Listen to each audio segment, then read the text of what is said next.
할렐루야, 반갑습니다. 가을이 깊어가고 있습니다.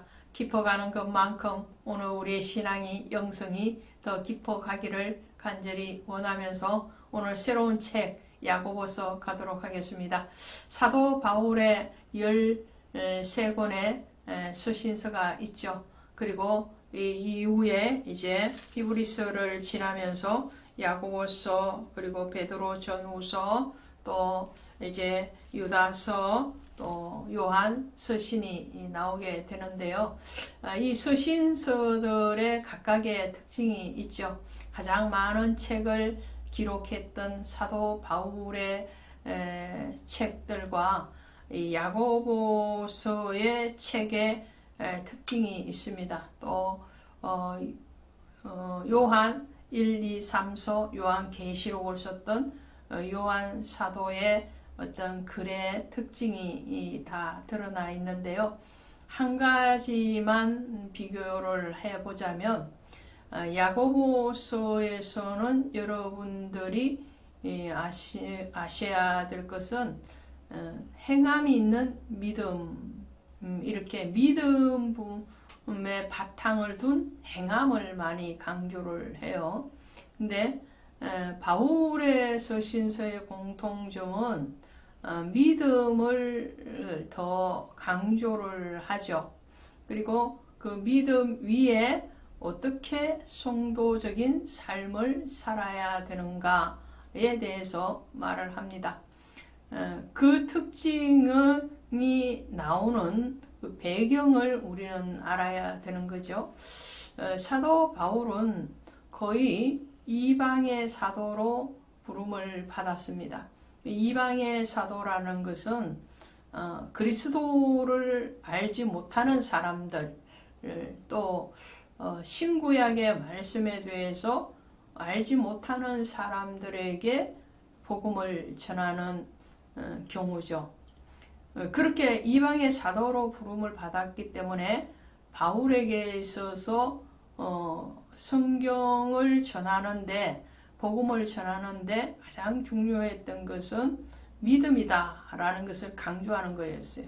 왜냐하면 유대인들은 행함을 늘 강조를 해왔고, 신약의 시대에 왔어도 예수님으로부터 가르침을 받았던 제자들이나 또 서기관이나 바리새인들 같은 경우에도 그들의 저변에는 행함이라는 율법적인 교훈이 강하게 뿌리를 내리고 있었기 때문에 그 율법으로 구원을 받는 것이 아니다. 그러므로 믿음이 있어야 된다. 이것을 강조할 수밖에 없는 그런 사도의 위치가 있었고요. 오늘 야고보 같은 경우에는 이 야고보서는 어떤 특정한 교회나 수신자가 정해져 있지 않아요. 바울의 서신서는 거의 특정한 교회나 수신자가 정해져 있습니다. 에베소서 같으면 에베소 교회에게, 또 에베소에 있는 성도들에게, 또 로마서 같으면 로마에 흩어져 있는 성도들에게, 이렇게 어떤 수신자가 정해져 있었다면 이 야고보서는 수신자가 특정된 수신자는 아닌 거예요. 디아스포라의 모든 유대인들이죠. 디아스포라 유대인이라는 말을, 자, 오늘 1장 1절에 보면 이렇게 되어 있습니다. 하나님과 주 예수 그리스도의 종 야고보는 흩어져 있는 12지파에게 문안하노라 그랬잖아요.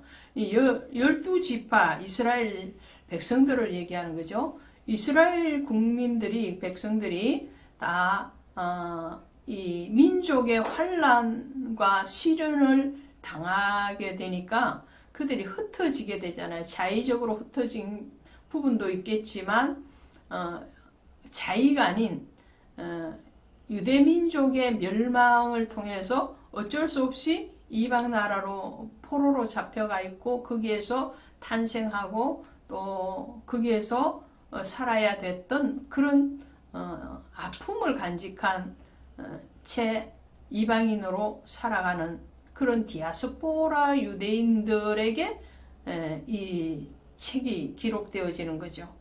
그러므로 바울 서신과의 차이점, 오늘 지금 제가 두 가지를 얘기했죠. 바울은 믿음을 강조했고 야고보는 행함을 강조한다. 왜 행함을 강조해야 되느냐 하면 이 디아스포라 유대인들은 이미 복음이 들어가 있습니다. 믿음이 들어가 있어요. 믿음이 들어가 있는 상태, 전혀 말씀을 모르는 것도 아니고 예수를 모르는 것도 아니에요. 예수님을 알고 그리고 복음을 접하였고 그 믿음이 이미 갖춰져 있는 상태예요. 갖춰져 있음에도 불구하고 본국에서 사는 것이 아니고 이방 나라에 흩어져 있으면서 그들의 신앙의 어떤 문제, 그것은 지식적인 신앙, 내적인 신앙에 머물러 있는 그런 상태였던 거죠. 그러므로 믿음이 있는 사람에게 행함을 강조하는 거예요. 믿음 없는 상태에서 있는 사람에게는 행함으로 자꾸 강조를 하겠다 보면 행함으로 구원을 받는 율법주의자로 다시 돌아가게끔 하는 거죠. 그러나 그런 배경이 아닌 상태에서 야고보는 지금 너희가 신앙이 있다면 그 신앙에 대해서 행동으로 증거를 드러내라 이런 거죠. 그런 바탕이 다르다라는 것을 먼저 말씀을 드립니다. 그래서 요절은 2장 17절이에요. 2장 17절에 가시면 이렇게 되어 있죠. 이와 같이 행함이 없는 믿음은 그 자체가 죽은 것이니라. 그래서요. 그리고 26절에도 2장 26절에도 가시니까 영혼 없는 몸이 죽은 것 같이 행함이 없는 믿음은 죽은 것이니라. 그래서 믿음이 없는 상태의 사람이 아니라고 말씀을 드렸어요. 항상 야고보서를 보실 때는 전제가 있어요. 우리 같이 복음을 아는 사람, 예수를 아는 사람, 믿음이 있는 사람이에요. 믿음 없는 사람에게 행함을 얘기한 게 아니고 믿음 있는 사람에게 그럼 그 믿음의 행실이 드러나야 되지 않느냐? 성도라면 성도의 행실이 있어야 되지 않느냐? 이렇게 말을 하고 있는 거죠. 그러면서 야고보는 지금 흩어져 있는 유대 사람들에게 이렇게 말을 하는 거예요. 2절에 보시니까 내 형제들아 너희가 여러 가지 시험을 당하거든 온전히 기쁘게 여겨라 그랬죠. 온전히 기쁘게 여러 가지 시험 이렇게 표현을 해요. 물론 개인적인 시험이 될 수도 있겠지만 앞서 말씀드린 대로 유다인이면서도 이스라엘 백성들이면서도 세계 각지로 바벨론, 아수르, 메데바사 이런 로마 지역으로 흩어져 있는 그 사람들에게 편지를 하는 거란 말이죠. 그러니까 그들에게 국가적인 환난, 고난, 또 개인적인 고난, 연단, 믿음의 시련 이 모든 것들을 다 포괄하는 거예요. 그런 여러 가지 시험을 당하거든 온전하게 기쁘게 여겨라. 온전히 기쁘게 온전히. 왜 그래야 되냐? 이는 너희 마음의 시련이 인내를 만들어낸 줄 알미. 인내를 온전히 이루라. 이는 너희로 온전하고 구비하여 조금도 부족함이 없게 하려 함이라. 하나님이 주시는 그 고난에는 반드시 목적이 있다는 거. 반드시. 성도가 당하는 모든 일들은요. 우연의 일이 아니라는 거예요. 하나님의 계획과 예정 가운데 있어요. 물론 그 안에는 우리의 연약함, 우리의 죄로 오는 고난도 있습니다. 그러나 우리의 죄로 왔다 할지라도 그 고난까지도 하나님은 들어서 사용하시는 거죠. 왜요? 하나님이 자녀니까. 탕자가 집을 나갔잖아요. 자기의 욕심, 자기의 죄로 인해서 나가서 고난을 당하잖아요. 그럼에도 불구하고 그 탕자를 돌이키기 위해서 하나님이 일하시고 그의 마음에 아버지 집으로 다시 돌아가야 되겠다. 그 마음이 오잖아요. 그리고 그 탕자가 돌아왔을 때 그 아버지인 하나님은 어떻게 그를 맞이하느냐 하면 이전보다도 더 높여서 그를 맞이하죠. 이것이 바로 아버지의 사랑이거든요. 그 아버지의 사랑이 우리에게도 여전히 유효한 거죠. 그러므로 하나님은 우리에게 고난을 줄 때는 그 고난을 통과할 만한 은혜를 베푸시는 거예요. 그래서 고린도전서 10장 13절에 가시면 사람이 감당할 시험 밖에는 너에게 당한 것이 없느니라 했어요. 그리고 시험을 주실 때는 반드시 피할 길을 내신다고 그랬어요. 하나님은 우리에게 하나님의 공의의 시험도 있어요. 우리를 테스트해 보기 위한 시험, 우리를 더 견고하게 세우기 위한 그런 하나님의 의의 고난의 시험도 있고, 우리의 죄로 인해서 유혹으로 인해서 넘어지는 템테이션이 올 때도 있어요. 그럼에도 불구하고 하나님은 이 모든 것들을 통하여서 우리에게 인내를 가르치시고, 그 인내를 통해서 오늘 우리의 신앙이 더 온전해지기를 원한다는 거죠. 그것에 대해서 지금 말을 하는 거예요. 그리고 그 시험과 고난이 올 때에 지혜를 구해야 돼. 어떻게 구해야 되느냐 하니까요. 5절에 보니까 너희 중에 누구든지 지혜가 부족하거든 모든 사람에 후히 주시고 꾸짖지 아니하신 하나님께 구하라. 그리하면 주시리라 그랬어요. 하나님께 구하라는 거죠. 솔로몬이 지혜를 구할 때에 하나님께 구하잖아요. 나에게 지혜를 주셔서 하나님의 백성들을 잘 분별하고 다스리게 해주세요. 그것이 솔로몬의 기도였거든요. 우리의 어리석음에 대해서 하나님께 고백하는 거예요. 나의 연약함, 어리석음에 대해서 고백을 하면서 주님의 지혜, 주님의 성령을 구할 때에 하나님은 거기에 대해서 꾸짖지 아니하시고 후히 주신다. 적어도 남음이 있도록.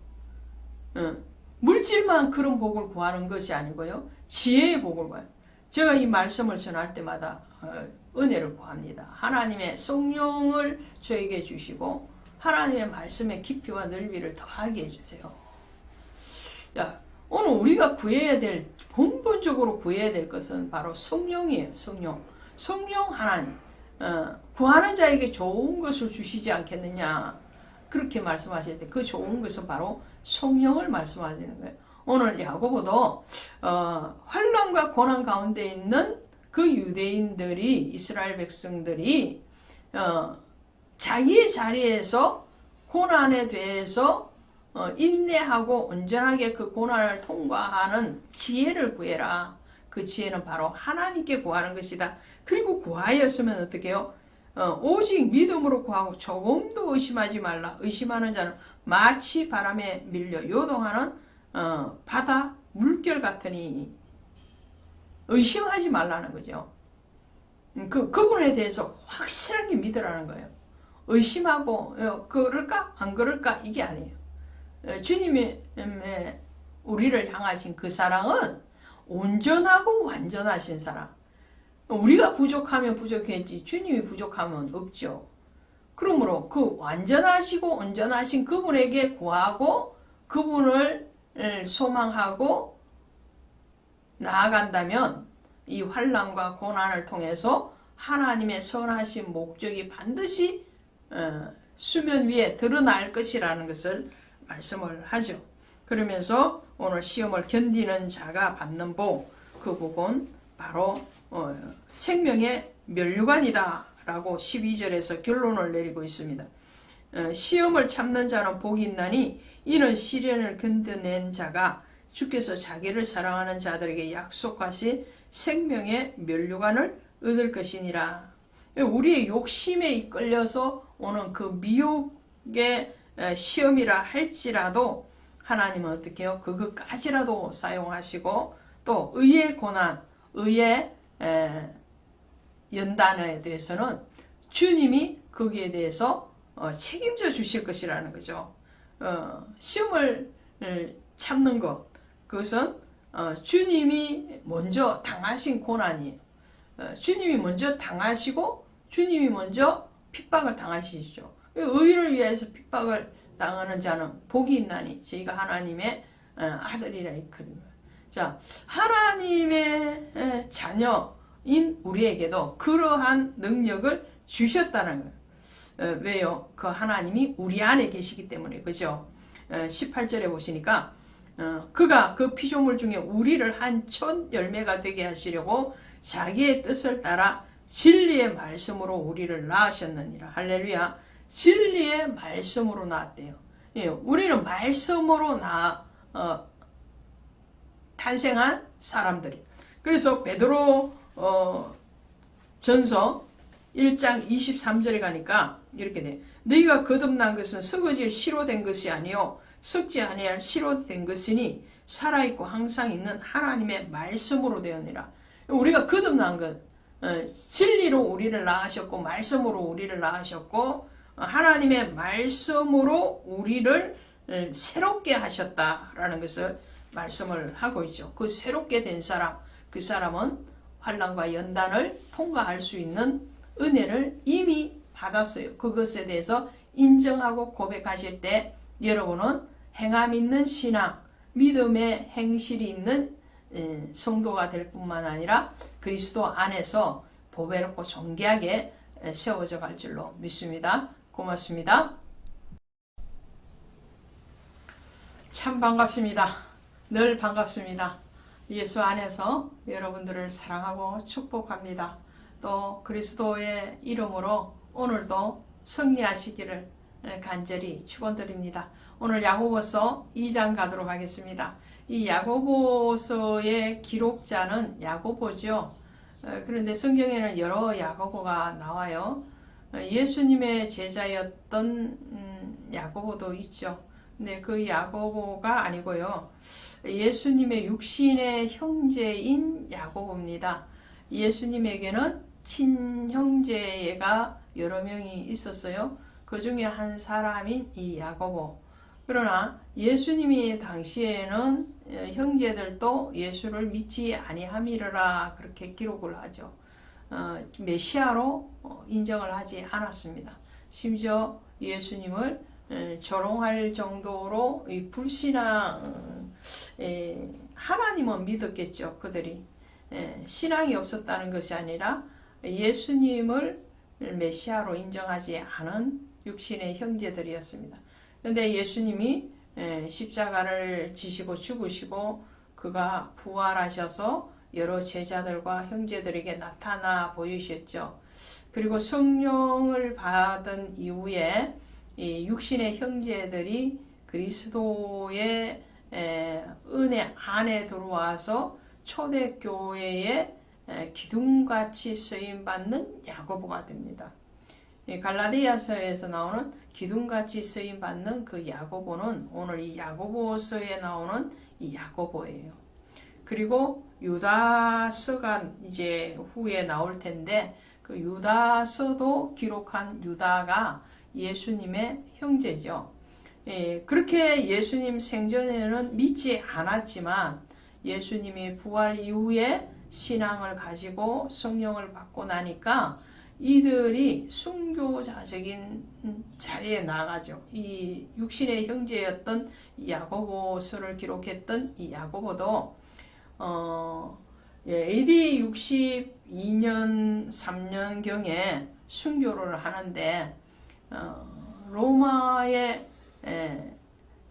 황제가 그를 잡아가서 예수님을 메시아가 아니다, 예수님은 메시아가 아니다 이렇게 말을 하면 너의 생명을 살려주겠다 라고 회유를 합니다. 그럼에도 불구하고 그것을 거절하고 성전 꼭대기에서 밀어버리죠. 예수님의 메시아라는 것을 부정하지 않고 메시아라고 하니까 성전 꼭대기에 올라가서 밀어버리고 그리고 거기서 떨어진 야고보를 군중들이 돌로 쳐서 죽입니다. 그렇게 순교를 한 사람이 이 야고보로. 그리고 이 야고보는 무릎이 낙타 무릎이 될 정도로 기도하는 사도였다고 그러죠. 그만큼 기도로 나갔던 사람이 이 야고보입니다. 이 기도하면서 그가 깨달은 것이 뭐였을까요? 바로 하나님의 나라는 낙타가 바늘길을 통과하는 것만큼이나 어렵다. 그 어려움은 뭐냐? 신앙과 행위의 어떤 일치가 이루어지지 않는다. 그러면 행위로 구원을 받느냐? 그건 아니죠. 그건 아닌데, 그러니까 껍질의 신앙인이 많다 이런 말이죠. 진정으로 믿는다 하면 믿음의 행실이 반드시 나타나게 되는데, 그 믿음의 행실이 나타나지 않는 것은 아직 신앙이 확정이 안 돼 있기 때문에 그렇다라는 결론에 도달을 하는 거죠. 자, 그런 여러 내적인 이유들을 우리가 이해를 하면 이 야고보서에 대한 어떤 편견 혹은 이해 부족에 대해서 조금 더 이해할 수 있지 않을까 합니다. 우리 봅니다. 2장에 보시면 2장에서는 1절부터 13절까지는요. 교회의 신앙인이 교회 안에서나 바깥에서나 외적인 요소로 인해서 차별하는 경우에 대해서 경계를 합니다. 그리고 14절부터 다시 행함 없는 믿음은 죽은 믿음이다 라고 말을 하고 있거든요. 몇 가지를 살펴보시면 자 2장 1절부터 보십니다. 2장 1절부터 보시면 내 형제들아 영광의 주 곧 우리 주 예수 그리스도에 대한 믿음을 너희가 가졌으니 사람을 차별하여 대하지 말라. 보세요. 주님이라고 결코 인정할 수 없었던 그런 야고보였지만 이제 은혜가 들어가고 성령이 그를 감동 감화시키고 내주하다 보니까 그에게서 이제 고백되어지는 게 뭐냐면 예수 그리스도라는 거죠. 1장 1절에도 그렇게 고백을 했지 않습니까? 1장 1절에 보시니까 하나님과 주 예수 그리스도의 종 야고보는 예수 그리스도의 종이라고 자기를 칭하고 있죠. 그러다가 2장 1절에도 가니까 영광의 주 곧 우리 주 예수 그리스도 우리를 구원하시는 메시아이신 예수에 대해서 야고보가 고백을 하죠.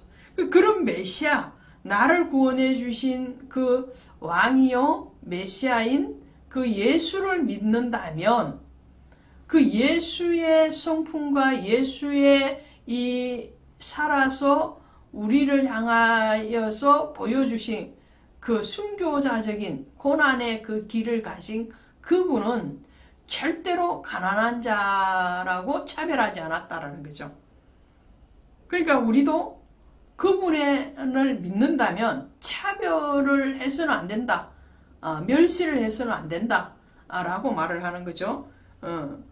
만일 2절에 너희 회당에 금가락지를 끼고 아름다운 옷을 입은 사람이 들어오고 또 남무한 옷을 입은 가난한 사람이 들어올 때에 너희가 아름다운 옷을 입은 자를 눈여겨보고 말하되 여기 좋은 자리에 있으니 앉으소서 하고 또 가난한 자의 말에 너는 저기 서서 있든지 내 발등상 아래 앉으라 하면 이 엄청난 차별을 하는 거예요. 교회 안에서도 돈이 많고 그리고 또 학식을 많이 가지고 있고 어떤 명예가 있고 권세가 있고 이런 사람은 막 높이고 대접해주고 그 반대편에 있는 사람은 낮추고 차별하고 멸시하고 업신여긴다면 너희가 어떻게 그리스도의 성도라고 할 수 있느냐 자녀라고 할 수 있느냐 야고보는 이렇게 말을 하는 거예요. 왜요? 예수님은 가난한 자, 고아와 가부, 나그네를 위해서 오셨고 병든 자를 긍휼히 여기신 그분인데 오히려 가난한 자에게 찾아가시고 병든 자에게 찾아가시고 그러셨던 분인데 어떻게 예수의 제자고 예수를 믿는 성도가 그 예수님의 반대편에 서서 멸시하고 차별하는 그런 행실을 할 수가 있느냐라는 거죠. 그래서 예수님이 외모로 우리를 취하지 아니하시고 우리를 내적인 마음의 중심을 보시는 그분이기 때문에 우리도 그렇게 살아야 된다라고 말을 한 거예요. 5절에 이렇게 말씀하시죠. 내 사랑하는 형제들아 들을지어다. 하나님이 세상에서 가난한 자를 택하사 믿음에 부요하게 하시고 또 자기를 자랑하는 자들에게 자기를 사랑하는 자들에게 약속하신 나라를 상속으로 받게 하지 않겠느냐 그랬어요. 그러니까 예수님은 가난한 자, 과부된 자, 소외된 자 이런 자들을 더 하나님의 나라를 상속하는 자로 삼으셨다라고 말씀을 하는 거죠. 그리고 행함에 대해서 한 번 더 말을 할 때에 이렇게 말을 합니다. 16절에 가시니까 16절에 너희 중에 누구든지 그에게 이르되 평안히 가라 득게 하라 배부르게 하라 하면 그 몸에 쓸 것을 주지 않으며 무슨 유익이 있으리요. 이 가난한 형제가 왔어요. 가난한 형제가 와서 나에게 일용할 양식을 좀 달라 그러는데 말로만 가서 평안해라 가서 배부르게 잘 먹어라 양식이 없는데 어떻게 배부르게 먹겠느냐 어떻게 굶주리고 있는데 평안하겠느냐. 그러니까 당연히 가진 자에게 와서 그렇게 요청을 했으면 가진 자가 줘야 된다는 거죠. 나눠줘야 된다는 거죠. 형제니까.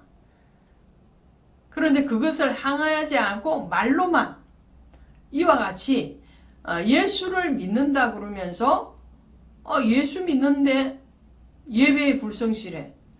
예수를 믿고 사랑한다 그러면서 교회를 위한 고난에 동참하지 않고 짐을 지지 않아. 너희가 서로 짐을 나누어 지라고 그랬잖아요. 나누어 짐을 지어야 되는데 남에게 짐을 지우기만 하고 자기는 짐을 지우지 않아. 그러면 너희에게 어떤 예수가 있느냐 이러는 거죠. 그런 의미에서 행함을 강조하는 거예요. 믿음 없음에 없는 사람, 전혀 예수를 모르는 사람에게 그렇게 말하는 게 아니고 오늘 본문의 말씀처럼 그리스도 예수를 믿는 너희에게 그 믿음에 있는 그 사람에게 믿음의 행실이 나와야 된다는 거죠. 그래서 이와 같이 행함이 없는 믿음은 그 자체가 죽은 것이라. 그러니까 행함으로 신앙을 증거하라는 거죠. 그래서 나무를 어떤 나무냐, 어떤 나무를 봐서 이건 감나무, 이건 배나무, 이거는 사과나무 그렇게 아는 것이 아니고 마태복음 7장 16절에 가면 좋은 나무마다 아름다운 열매를 맺느니라. 열매로 그 나무를 안다고 그러죠. 복숭아가 달렸으면 그 나무는 복숭아 나무인 거예요. 사과가 달렸으면 그 나무는 사과 나무인 거예요. 아무 열매가 없고 아무 잎이 없을 때는 모르는 사람들이 보면은 이게 전문가가 아니고 농사를 모르는 사람들이 보면 이게 사과나무인지 배나무인지 모른단 말이에요. 그런데 열매를 달고 있으면 그 열매를 보면 이건 사과나무구나, 이건 배나무구나, 이건 감나무구나 아는 것 같이 우리 믿음도 그렇다는 거예요. 너의 행함의 이 열매를 보면 너가 예수를 정말 제대로 믿는구나, 아니면 입으로만 주여 주여 하는 자로구나.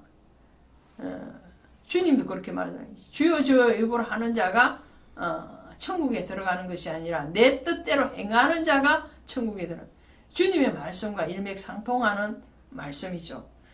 그러면서 오늘 22절에 내가 보거니와 믿음이 그의 행함과 함께 일하고 행함으로 믿음이 온전하게 되었느니라. 할렐루야. 믿음과 행함은 따로따로 가는 게 아니에요. 믿음 이론적인 걸로 또 행함은 현실이니까 안 해도 되고 이게 아니고 믿습니다 그랬으면 그 입술에 그 고백만 나오는 게 아니고 마음으로 믿어 입으로 시인하여 그 입으로 시인한 단계에서 이제 행동의 신앙으로 가라는 거죠. 행동의 신앙. 주머니의 회개가 일어나야 된다는 거죠. 내 보물이 있는 곳에 내 마음이 있느니라 그랬잖아요. 그 보물이 있는 곳에 마음이. 사랑하는 바이블 스토리 산책 애독자 여러분, 오늘 우리의 신앙이 입술의 신앙으로 머물지 않기를 원합니다. 마음으로 믿었고 고백되어진 것을 입으로 시인하여서 나타낼 뿐만 아니라 더 나아가서 정말 주를 위해서 무엇으로 하나님 앞에 열매를 맺을 것인가 고민하시고, 또 때로는 교회를 위해서 짐을 나누어 줄 수 있는, 연약한 지체를 위해서 손을 내밀어 줄 수 있는 그런 복된 자리에 다 들어가시고 그 안에서 그리스도와 온전한 연합의 뭘 경험하시기를 주 예수의 이름으로 축원드립니다. 고맙습니다. 반갑습니다. 오색 단풍이 익어가고 있는 늦가을입니다. 여러분 단풍놀이 다녀오셨습니까? 저는 단풍놀이 가는 대신에 여러분과 함께 바이블 스토리 산책 방송을 합니다. 그 대신에 오늘은 정장이 아니라 단풍놀이 갈 때 입을 만한 그런 옷을 입고 나왔습니다. 말씀의 오솔길, 말씀의 깊고 오묘한 그 길을 오늘 단풍놀이 하듯이 여러분과 함께 가도록 하겠습니다. 야고보서 3장입니다. 야고보서 3장에 오시면 말에 대한 말을 하고 있어요. 이 언어는 의사소통하는데 가장 큰 비중을 차지하고 있죠. 그 중에서도 글쓰기나 읽기나 또 듣기가 아닌 이 말하기는 굉장한 파워력이 있습니다. 오늘 그 말의 힘, 능력, 권세, 거기에 대해서 하나님이 말씀하시는 것을 다시 우리가 귀를 기울여서 듣고 마음 깊은 곳에서 그리스도의 뜻하심에 순종되어지기를 바랍니다. 오늘 말씀 보면 이렇게 되어 있습니다. 3장 1절에 가시니까 내 형제들아 너희는 선생된 우리가 더 큰 심판을 받을 줄 알고 선생이 많이 되지 말라. 이게 무슨 말인가요? 우리는 두 사람 이상 만나면 서로 선생이 되려고 하는 경향이 있습니다. 제가 목회를 하다 보니까요, 피치 못하게 또 말을 많이 하는 그런 자리에 있습니다. 특히나 가르치는 자리에 있고, 지금처럼 하나님의 말씀을 풀어낸다 하지만, 그러나 이것도 어찌 보면 선생되고자 함이 있겠죠. 그 선생되고자 함이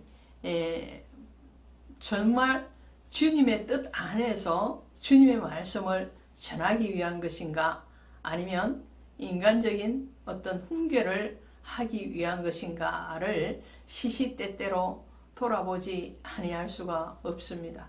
오늘 선생이 많이 되지 말라 그래. 우리는 선생 되기를 너무 좋아하는 거죠. 선배를 만나든 후배를 만나든 제자를 만나든 동료를 만나든 때와 장소와 사람을 가리지 않고 가르치고 훈계하려고 합니다. 그러다 보니 다툼도 많게 되겠죠. 오늘 말씀은 선생이 많이 되지 말라. 왜요?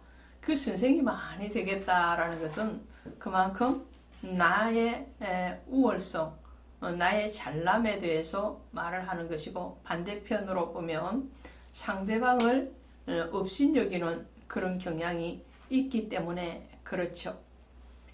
그래서 주님은 잔치집에 가서도 상자에 앉지 말고 낮은 자리에 앉아라 라고 말씀을 하셨죠.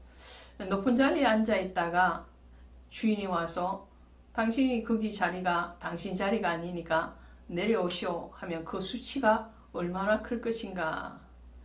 반대로 낮은 자리에 있을 때에 주인이 와서 당신은 높은 상자에 앉는 것이 맞습니다 하면 얼마나 더 은혜가 되겠느냐라고 비유를 말씀하신 것이 있습니다. 말도 그렇습니다. 말도 나를 자꾸 높이고 상대를 깎아내리려고 하면 그것은 결국은 자신에게로 그 화살이 돌아오는 것을 종종 목격하게 됩니다. 그러므로 스승은 한 분 하나님밖에 없습니다.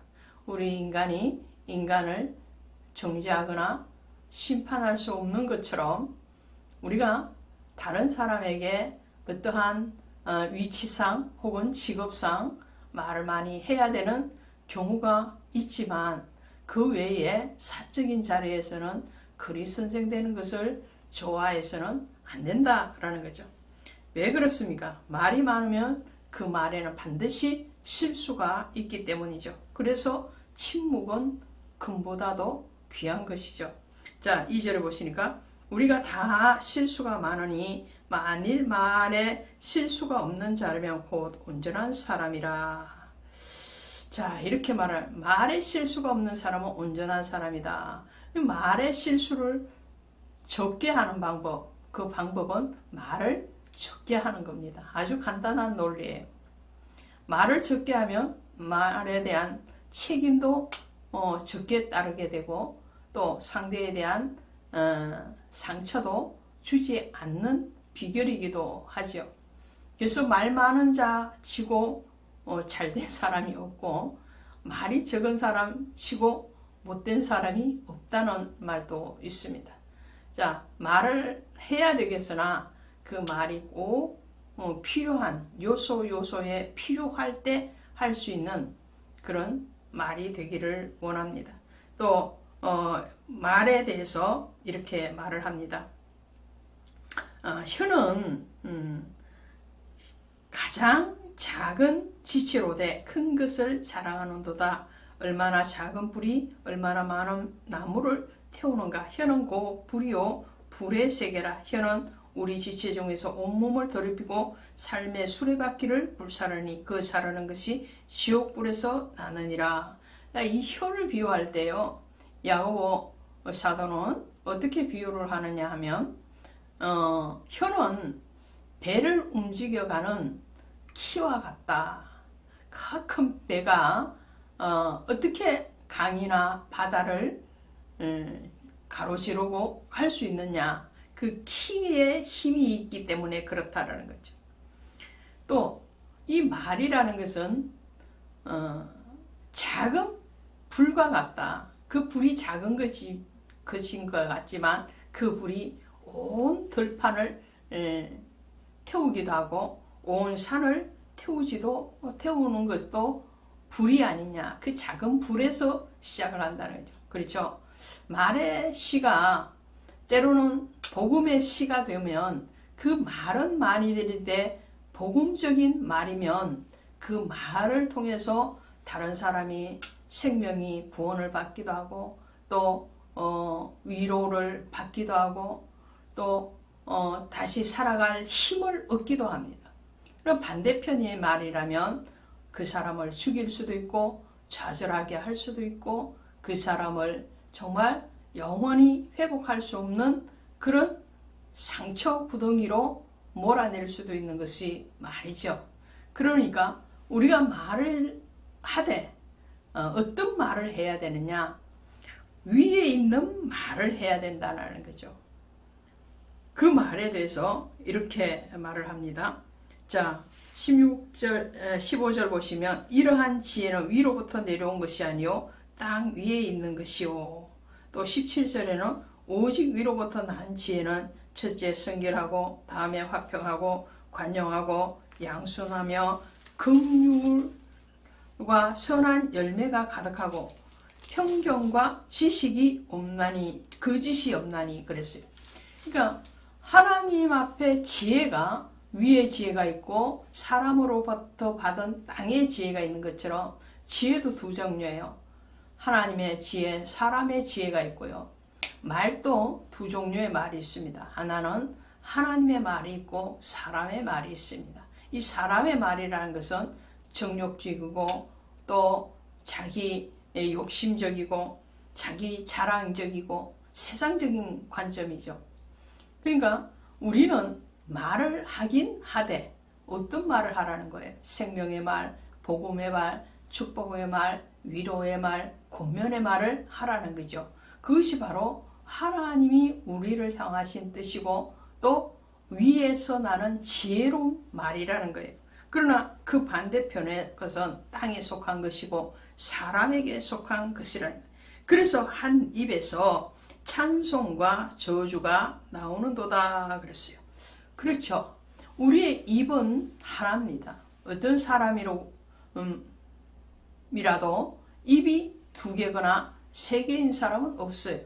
그런데 입은 하나인데 그 입에서 나오는 말이 찬송의 말이 될 수도 있고 아니면 저주의 말이 될 수도 있다라는 거죠. 이 말에 대해서 생각할 때 그 말은 곧 그 사람의 인품이죠. 그리고 그 말은 곧 마음속에 품은 뜻을 나타내는 거예요. 그래서 입은 마음의 출구다. 그런 말이 있습니다. 이 마음에 품은 것이 입으로 되는 거예요. 믿음을 고백할 때도 그렇죠. 마음으로 믿어 입으로 시인하여 구원에 이르느니라. 마음에 먼저 있는 것이 입으로 나오는 거예요. 마음에 없는 것이 절대적으로 입으로 나오지 않아요. 그래서 치중 진담이라는 말도 있죠.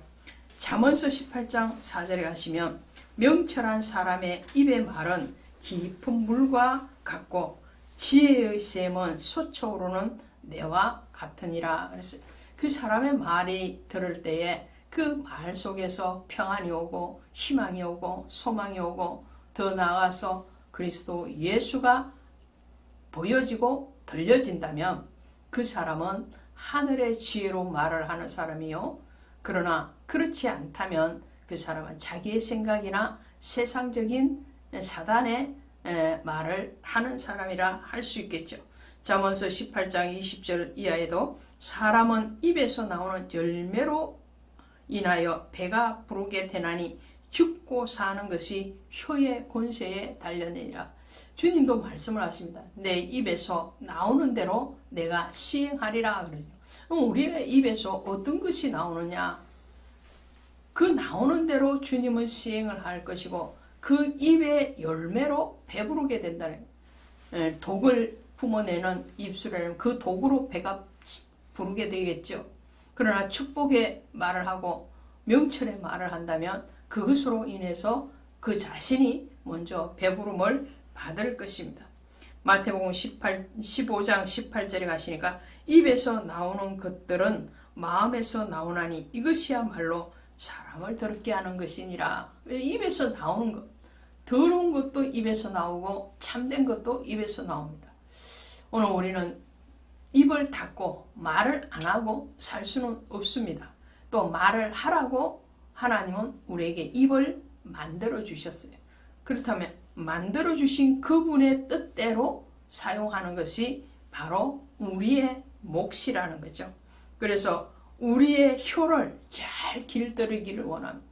오늘 우리의 혀를 어긋난 말, 거짓된 말, 또 사악한 말들을 하는 것들을 잘 제어하시고 그리고 잘 마음을 다스리시고 하나님 앞에 나아갈 때에 오늘 저와 여러분의 이 입술은 축복의 입술이요 찬송의 입술이요 하나님이 받으심의 감사의 입술이 될 것입니다. 오늘 단풍놀이 가시거든 주님을 찬양하는 그런 그럼 또 입술의 모든 말들이 되기를 원하고요. 또 여러분의 가정에서 말씀을 묵상할 때도 이 입으로 할 수 있는 말은 오직 아멘이요 감사가 되시기를 원합니다. 고맙습니다. 반갑습니다. 평안하셨습니까? 오늘도 예수의 이름으로 여러분의 가시는 모든 걸음마다 주께서 동행하시고 승리로 이끄시기를 원합니다. 오늘 야고보서 4장 가도록 하겠습니다. 야고보서 4장에 오시면 세상과 벗하지 말라 그 말씀을 해요. 그리고 11절부터는 서로 비방하지 말아라. 13절에 보시면 허탄한 생각을 갖지 말아라. 한마디로 말을 하면 4장에서는 구별된 성도가 가야 되는 그리고 행해야 되는 삶의 그 길에 대해서 말을 한다고 할 수 있겠죠. 그래서 성도라는 것은 하나님과 또 예수 그리스도로부터 부름을 받은 사람입니다. 구별된 사람이죠. 어디로부터 부름을 받았다고요? 세상으로부터. 세상으로부터 우리를 부르시고 구별하셨어요. 그것이 바로 성도죠. 그리스도인이라는 것은 여러분이 잘 아시는 것처럼 예수 그리스도의 사람이라는 거예요. 우리에게 기름 부으셔서 하나님의 나라의 백성을 삼으실 뿐만 아니라 예수 그리스도의 의에 참여하는 자녀가 되게 하셨습니다. 그러므로 하나님에 속한 사람이에요. 우리는 땅에 속한 사람이 아니고 하늘에 속한 사람. 그러면 하늘에 속한 사람은 하늘의 시민권을 가진 사람이고 그 하늘의 시민권을 가진 사람은 하늘의 기준으로 살아야 되는 거죠. 거기에 대해서 성경은 덜 말을 합니다. 오늘은 어떻게 말씀을 하시느냐 이렇게 됐어요. 자, 4장 1절에 보시면 너희 중에 싸움이 어디로부터 다툼이 어디서부터 나느냐 너희 지체 중에서 싸우는 정욕으로부터 나는 것이 아니냐.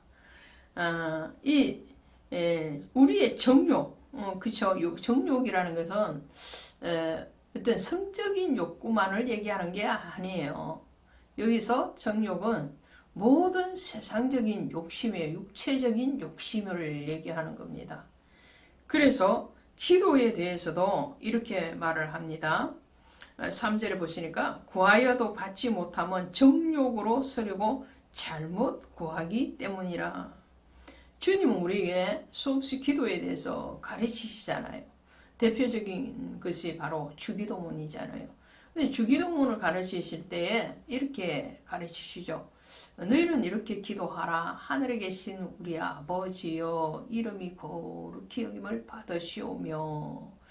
누구를 향한 기도인가요? 하늘에 계신 아버지죠. 그 대상이 분명히 세상의 아버지, 사단의 아버지가 아니에요. 하늘의 아버지죠. 왜 그렇습니까? 좀 전에 제가 말씀드린 것처럼 그리스도인이라는 것은 그리스도께 속한 자고 하늘에 속한 자이기 때문에 그래서 우리의 관점은 늘 하늘에 있어야 된다라는 거죠. 당연한 거죠.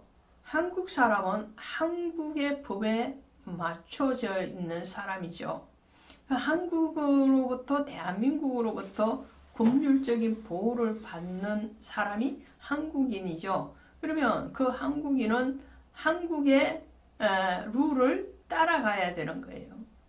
그런 것처럼 우리가 그리스도인이고 하늘에 속한 사람이면 그리스도의 나라인 그 나라를 사모할 뿐만 아니라 그 나라를 대상으로 우리는 살아야 돼. 그래서 하나님을 기준으로 살아야 되는 거예요. 예수를 기준으로 살아야 돼. 그래서 하늘에 계신 우리 아버지여 이름이 거룩히 여김을 받으시오며 나라의 임하옵시며 뜻이 하늘에서 이루어진 것 같이 땅에서도 이루어지이다. 이것이 땅에서 이루어지이다. 하나님 나를 통해서 하늘의 뜻이 땅에 이루어지게 해 주시옵소서.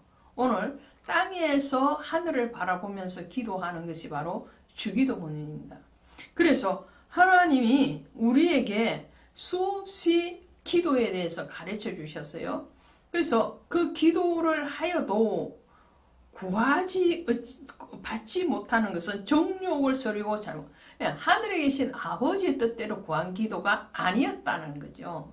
정욕, 내 욕심으로 구한 기도이기 때문에 그 기도의 응답은 받지 못하고 있는 것이다. 받지 못하는 것이 오히려 응답이다. 이렇게 말을 할 수 있겠죠. 왜요? 하나님의 응답은 항상 하나님의 기준에서 응답하시는 것이기 때문에 우리의 기준의 응답이 아니에요. 우리의 기도의 응답이라면 정욕으로 구해도 받아야 되는 거죠. 근데 받지 못하면 정욕으로 서려고 잘못 구하기 때문이라 받는 기도는 어떤 기도는 하늘의 뜻을 구하는. 그래서 마태복음에서 주님은 이렇게도 가르치시죠. 6장에서 너희는 먼저 그의 나라와 그의 의를 구하라. 그러죠. 그리하면 이 모든 것 위에 더하시리라. 그렇게 말씀해요. 그러니까 그의 나라와 그의 의를, 그것이 그의 나라, 그의 의가 어디에요? 하늘의 나라죠. 하나님이 통치하시고 예수 그리스도께서 다스리시는 그 나라와 그의 의, 그의 의는 예수 그리스도를 통해서 구원받는 것이 바로 그분의 의죠. 그러니까 영혼에 대한 기도를 하라는 거예요. 그러한 기도를 하는 사람이 바로 그리스도인 구별된 성도의 길인 거죠. 4절에 보시면 가늠한 여인들아 세상과 벗된 것이 하나님과 원수됨을 알지 못하느냐. 그런즉 누구든지 세상과 벗이 되고자 하는 자는 스스로 하나님과 원수되는 것이니라. 자, 4장에서도 그랬어요. 4장에서도 그러고 3장에서도 그랬습니다. 하늘에서 나는 지혜가 있고 땅에 지혜가 있다고 그렇게 말씀을 드렸죠. 4장에서도 그 말을 하는 거예요. 4장에서도 하나님과 원수됨은 뭐냐? 세상과 벗하는 것이다. 땅의 기준으로 사는 것이다. 여기서 가늠한 여자는 앞에서 정욕이 성적인 정욕을 얘기하는 것이 아니고 우리의 육신의 소욕, 욕심을 얘기하는 것처럼 여기서 간음도 마찬가지예요. 육적인 어떤 이성 간의 간음을 얘기하는 것이 아니고 하나님이 아닌 다른 것을 사랑하는 것. 예수 그리스도의 신부죠. 우리는 그리스도가 우리의 남편이고 하나님이 우리의 남편이 되시는데 우리는 그의 신부란 말이에요. 그러면 주님과 우리의 관계는 신랑과 신부의 관계예요. 근데 신랑인 주님을 바라보지 않고 다른 것을 구하는 거예요. 주님 앞에 기쁨을 얻기를 원해서 다가가고 또 그분의 뜻을 살펴야 되는 것이 신부의 입장인데, 그리고 그분과의 사이에서 그분의 아이를 낳아야 되는 거죠. 누구의 아이요? 교주의 아이가 아니에요. 어떤 이단에서는 어린 아이도 정말 어린 아이인데 10몇 살밖에 안 되는 아이들도 우리 교주의 아이를 낳게 하소서 뭐 이딴 소리를 한다는데 그게 아니에요. 예수 그리스도의 영적인 자녀라는 거죠. 영적인 자녀. 그 영적인 자녀가 뭐예요? 복음으로 구원하는 자녀죠. 사도 바울이 마치 디모데를 복음으로 낳은 아들 이렇게 얘기하는 것처럼 복음을 전해서 예수의 생명으로 그를 낳는 것이죠. 말씀으로 낳는 것. 우리를 말씀으로 낳았다, 진리로 낳았다 그렇게 표현을 하잖아요. 우리가 진리로 우리가 먼저 낳음을 받았고 우리의 신랑 되시는 그분 앞에 또 복음으로 기도하고 전도해서 생명을 낳는 것. 그 일을 해야 되는데 세상적인 욕심으로 이끌림을 받는다면 이것은 영적인 간음이라는 거죠. 이스라엘의 간음, 유다의 간음이 뭔가요? 그들이 하나님을 버리고 다른 신을 쫓아가는 것이 바로 간음이었죠. 오늘 그걸 말씀을 하는 거예요. 출애굽을 하고 난 뒤에 이스라엘 백성들을 하나님은 고센 땅에 정착을 시킵니다. 요셉을 통해서 고센 땅에 정착을 시키죠. 그 정착을 시키는 이유가 뭔가요? 그 애굽이라는 바로가 다스리는 그 나라의 모든 다신으로부터 이스라엘 백성들을 보호하기 위한 거죠. 거룩의 땅이라면 고센 땅을 하나님이 고센 땅을 구별하시잖아요. 그것이 바로 하나님이 성도를 구별함과 같다라는 거죠. 그러므로 우리는 예수 그리스도의 신부일 뿐만 아니라 예수 그리스도의 성전인 거죠. 자, 오늘 보십니다. 그 말씀을 자, 5절에 보시면 너희는 하나님이 우리 속에 거하게 하신 성령이 시게 하기까지 사모한다 하시는 말씀을 헛된 줄로 생각하느냐. 성령이 우리 안에 거하시는 거예요. 그래서 고린도전서 6장 19절에 하면 너희는 성령의 거룩한 전이다. 오늘 우리가 그냥 육체적인 몸이 아니에요. 이 육 안에 질그릇 같은 우리 안에 보배가 있는 거예요. 그 보배이신 바로 성령 하나님 예수 그리스도시죠. 그분이 우리를 다스리게 해라. 그래서 하나님을 가까이 하라는 거예요. 자, 8절에 보시니까 하나님을 가까이 하라. 그리하면 너희를 가까이 하시리라. 죄인들아 손을 깨끗이 하라. 두 마음을 품은 자들아 마음을 성결하게 하라. 두 마음을 품지 말라는, 하나님을 바라봤다가 세상을 바라봤다가 두 마음을 품는다는 것은 이미 하나님 앞에 간음을 하고 있다는 거예요. 그 우리의 신앙은 오직 예수, 오직 말씀, 오직 믿음이에요. 다른 것이 없어요. 다른 것으로는 구원에 이룰 수가 없다고 그랬어요. 오직 예수 그리스도로만 구원을 받는 거예요. 거기에 대해서 분명한 신앙을 가지라라고 말씀을 하죠. 그리고 서로 비방하지 말아라. 왜 그렇습니까? 우리는 형제이기 때문에 11절은 형제들아 서로 비방하지 말라. 형제를 비방하는 자나 형제를 판단하는 자는 곧 율법을 비방하고 율법을 판단하는 것이라. 내가 만일 율법을 판단하며 율법의 준행자가 아니요 재판관이로다. 재판관과 입법자는 오직 하나님이시라. 법을 준행하는 분은 오직 하나님이세요. 우리가 형제를 비판하고 비난한다라는 것은 내가 재판관의 입장에서 하나님의 자리에 서서 판단하고 정죄하는 것과 같다라는 거죠. 형제는 동등한 겁니다. 형제가 동등한데 형제 안에서도 자꾸 서열을 나누면 안 되는 거예요. 비방을 하면 안 되는 거죠. 하나님은 우리를 관찰하신단 말이죠. 오직 여호와는 우리 재판장이시오. 여호와는 우리에게 율법을 세우신 자라고 말씀을 합니다. 또 허탄한 생각을 경고합니다. 그래서 우리가 어디에 가서 무엇을 할 것인가, 무엇을 먹을까, 무엇을 입을까, 그걸 생각하면 안 되는 거예요. 13절에 들으라 너희 중에 말하길 오늘이나 내일이나 우리가 어떤 도시에 가서 거기서 1년을 머물며 장사하며 이익을 보리라는 자들아, 내 일을 너희가 알지 못하는 자, 너희 생명이 무엇이냐, 너희가 잠깐 보이다가 없어지는 안개니라. 이 허탄한 것들을 추구하고 허탄한 것들을 자랑하지 마라. 교회 오셔가지고 맨날 돈 자랑하는 사람이 있어요. 맨날 자식 자랑하는 사람이 있어요. 그것은 허탄한 거예요. 자랑하려면 오직 예수를 자랑해야 되는 거예요. 오직 하나님의 은혜를 자랑해야 되는 거예요.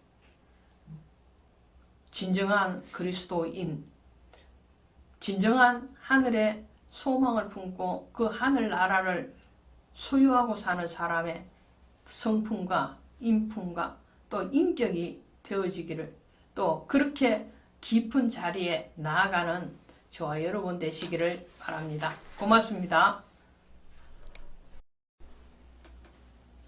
할렐루야, 반갑습니다. 여러분,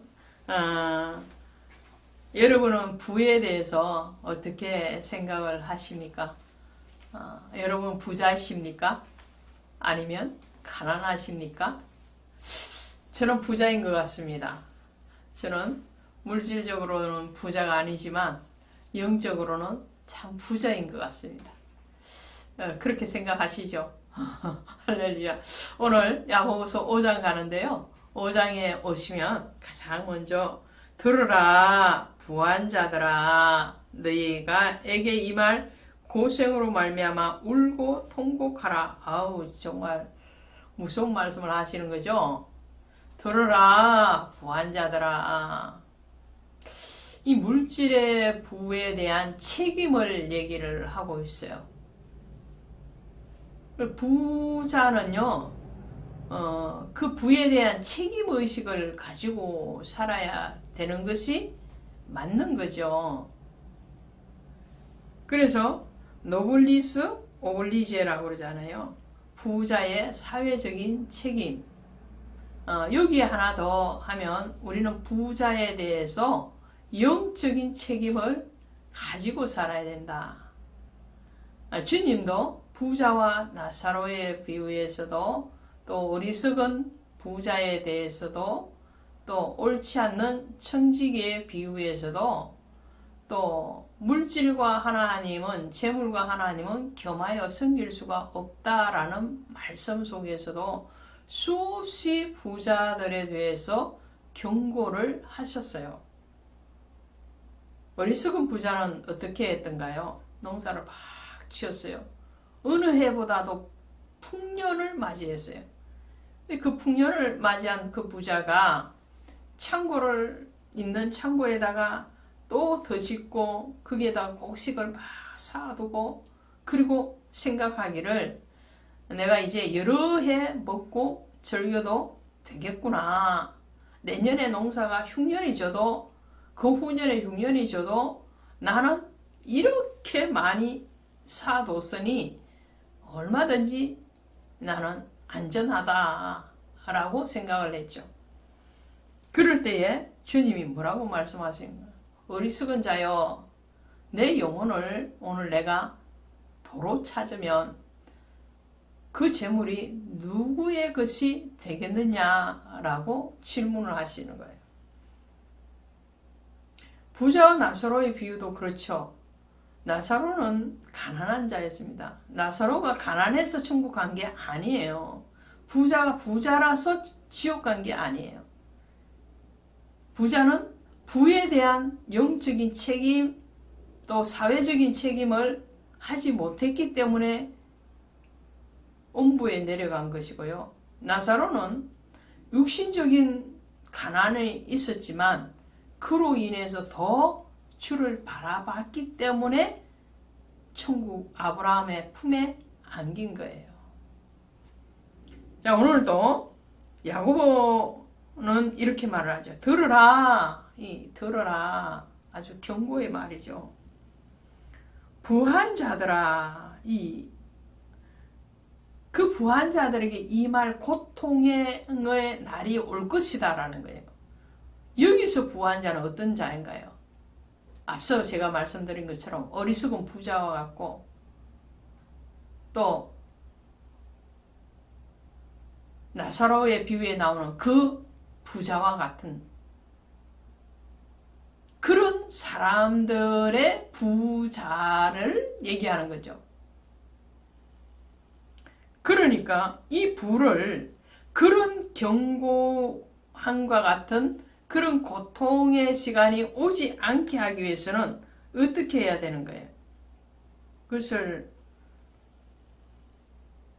정당하게 그리고 은혜롭게 하나님의 뜻대로 사용되어져야 돼요. 저는 이런 말을 자주 합니다. 어르신들 중에서 돈이 많아요. 돈이 많은데 그 돈을 쓰지 않고 정말 차곡차곡 쌓아두기만 하는 분들이 있어요.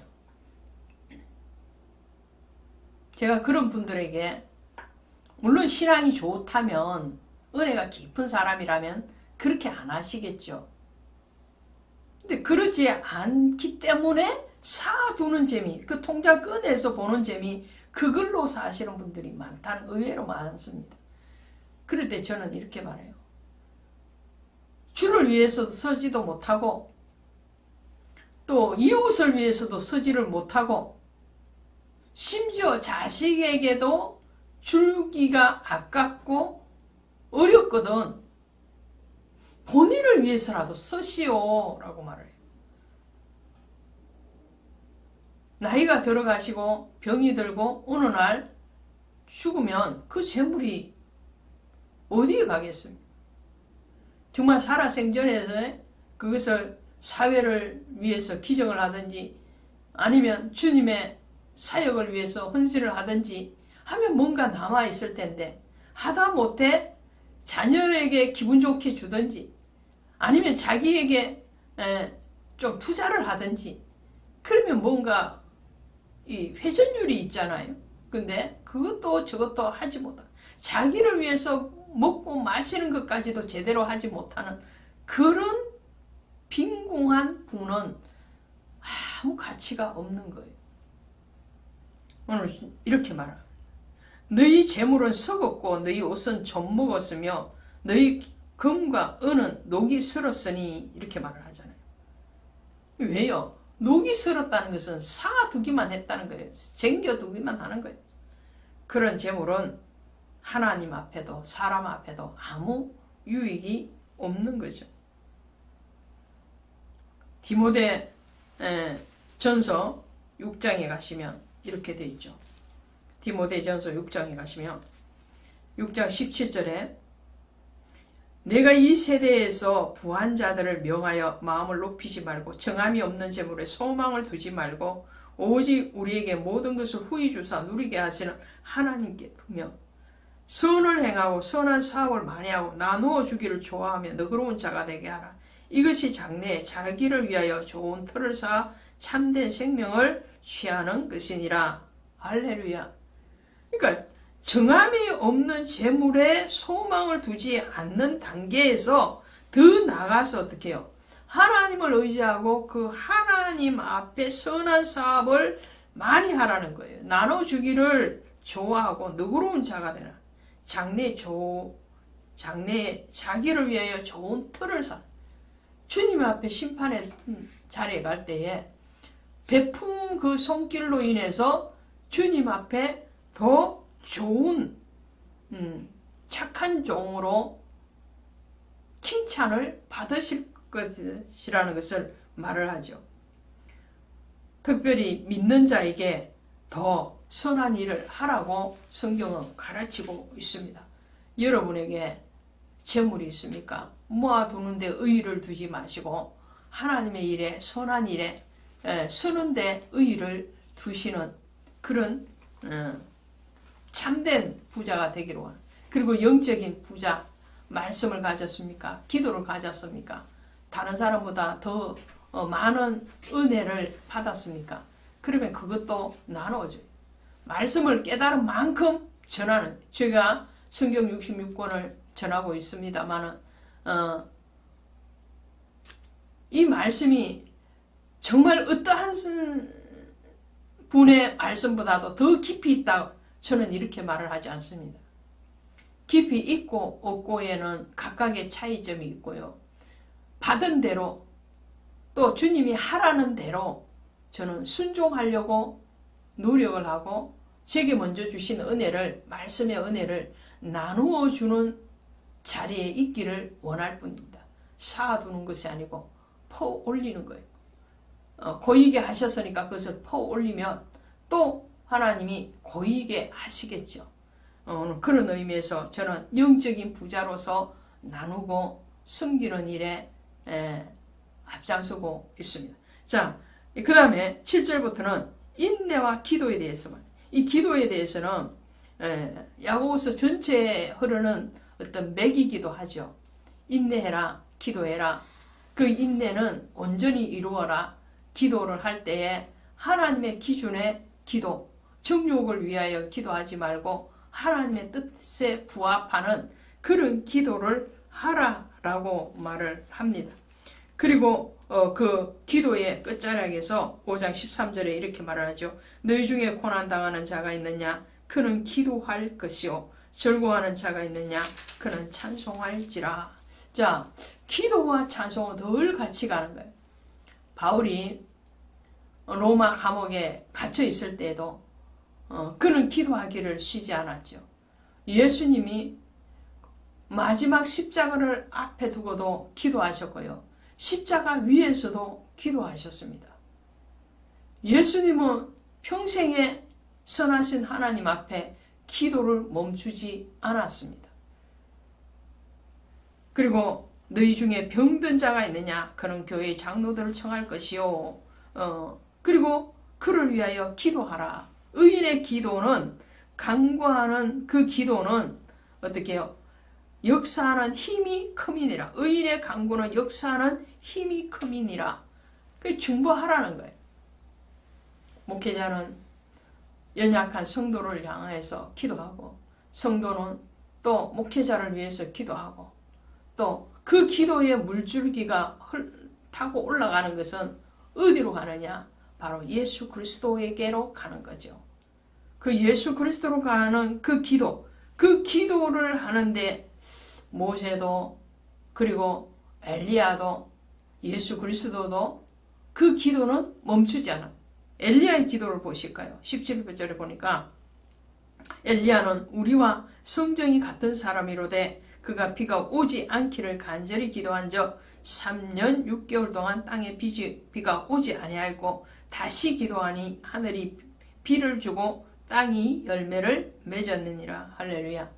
엘리야가 우리와 성격이 같다라는 것은 엘리야도 육을 지닌 선지자였죠.